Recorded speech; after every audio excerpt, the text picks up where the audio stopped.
Hello and welcome back to think again. मैं हूं आपके साथ कुमार सनी।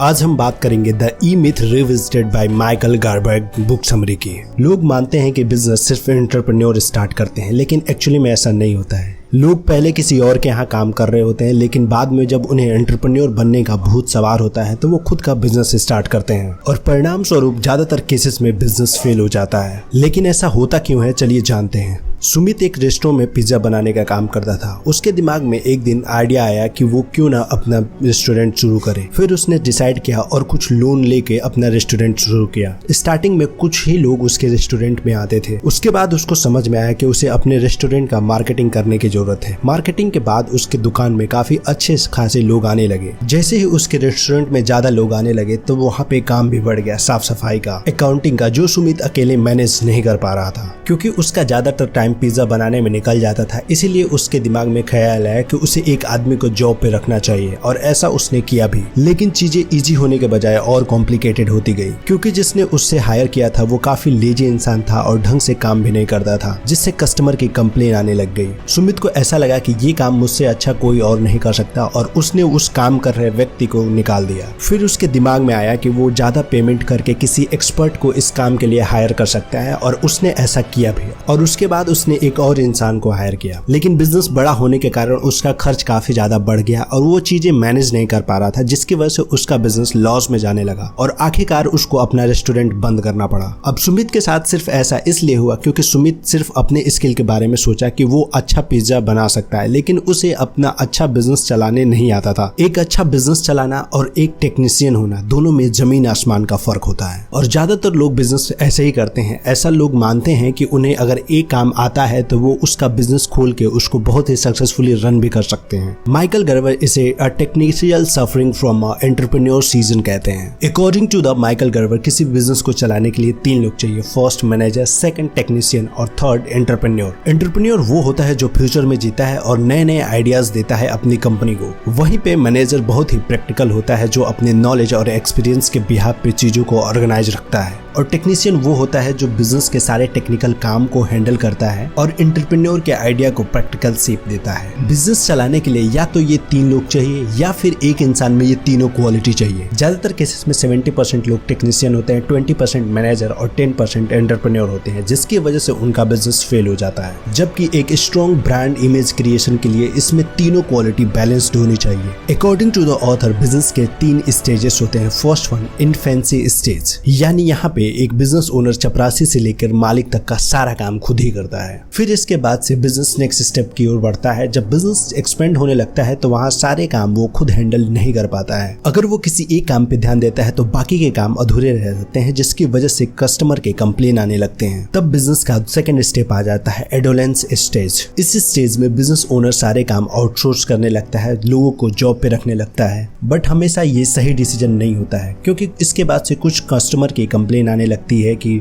जो प्रोडक्ट का स्टैंडर्ड है वो पहले जैसा अब नहीं मिलता है। अगर ऐसे स्टेज में बिजनेस ओनर सोचे कि ये काम मेरे अलावा कोई और नहीं कर सकता है और अपने एम्प्लॉय को हटा दे तो उसका बिजनेस फिर से पहले स्टेज में चला जाता है। लेकिन जो बिजनेस ओनर अच्छे मैनेजमेंट जानते हैं वो इस स्टेज को पार कर लेते हैं और उसके बाद से वे पहुंचते हैं बिजनेस के थर्ड स्टेज, मैच्योरिटी स्टेज के पास, जो किसी भी बिजनेस का सबसे हाईएस्ट लेवल होता है। बिजनेस ओनर के बिना भी ये काम करता है। इस लेवल पे बिजनेस को ग्रो करने के लिए ओनर को कंटिन्यू एफर्ट करने की जरूरत नहीं होती है क्योंकि उसका बिजनेस ऑटो पायलट मोड पे होता है। लेकिन किसी भी बिजनेस को इस स्टेज तक लाने के लिए सबसे पहला जो काम करना पड़ता है, create a system dependent business, not a people dependent business. अगर आप मैकडॉनल्ड्स का बर्गर किसी भी कंट्री या सिटी में खाए तो उसका टेस्ट हमेशा सेम मिलेगा। उसके पीछे का रीजन यही है कि उसका सिस्टम, इनके बर्गर बनाने का तरीका छोटे छोटे स्टेप में डिवाइड है जो इनके सारे एम्प्लॉय फॉलो करते हैं और जिससे इनके बर्गर का टेस्ट हमेशा सेम मिलता है। अगर आपका बिजनेस पीपल डिपेंड होगा तो लोग अपनी मर्जी से काम करते हैं और लोग चले भी जाते हैं। इससे आपका बिजनेस खराब हो जाता है। इसीलिए जितने भी बड़े बिजनेस होते हैं सब सिस्टम डिपेंडेंट होते हैं, पीपल डिपेंडेंट नहीं, जिसमें क्लियर कट प्रोसेस का चेकलिस्ट होता है। जैसे मैकडॉनल्ड्स के पास उसके बर्गर बनाने का पूरा चेकलिस्ट है जो उसके employ step by step follow करते हैं। मैकडॉनल्ड्स का कोई भी एम्प्लॉय या शेफ चले जाने के बाद मैकडॉनल्ड के टेस्ट में कोई फर्क नहीं आएगा और इन प्रोसेस को कोई भी नया इंसान आसानी से सीख के काम कर सकता है। मैकडॉनल्ड्स और स्टारबक्स ये पहले से जानते थे, जिसकी वजह से आज वर्ल्ड वाइड मैकडोनल्ड्स 40,000 से भी ज्यादा फ्रेंचाइजीज रन करता है और स्टारबक्स के भी वर्ल्ड वाइड 32,000 स्टोर हैं, जिसे वो आसानी से मैनेज भी कर लेते हैं। सिस्टम डिपेंडेंट होने पे कोई भी एम्प्लॉय के आने जाने से कोई फर्क नहीं पड़ता है बिजनेस पे और उसकी क्वालिटी और स्टैंडर्ड पे भी। इसीलिए हमेशा अपने बिजनेस को स्टार्टिंग से ही सिस्टम डिपेंडेंट बनाए, ना कि people dependent. Work on your business, not in your business. लोगों का बिजनेस करने का मतलब होता है एक अच्छा लाइफ स्टाइल और ज्यादा पैसा, बट ज्यादातर लोगों का बिजनेस उन्हीं के ऊपर डिपेंड होता है। अगर सिंपल भाषा में बोले तो एक ऐसा बिजनेस बनाओ जहाँ पे डिसीजन और ऑपरेशन आपके बिना भी पूरा किया जा सकता हो। Thank you for the listening. Do follow and comments.